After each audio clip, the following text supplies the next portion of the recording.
Hey guys, this is Mike the Scrapper.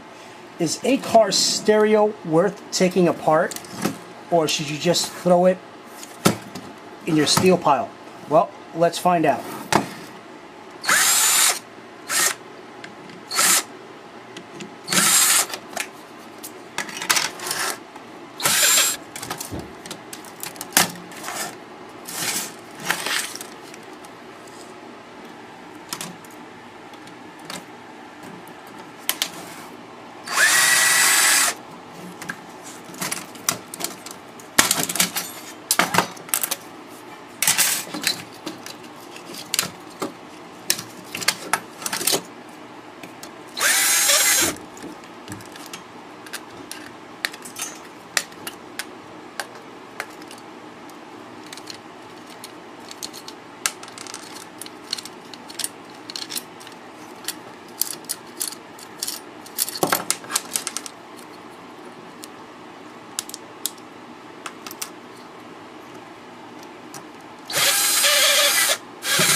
Number 2 copper.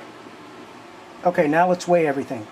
2 pounds for steel, 0.6 ounces of brass, 0.8 ounces of wire, 13 ounces of low grade, 3 ounces for a heatsink, 1 ounce of copper, and 1 ounce for a motor. So is a car stereo worth scrapping? No. Sell it with your steel. Alright guys, this is Mike the Scrapper. Please comment, like, subscribe. Till then guys, peace!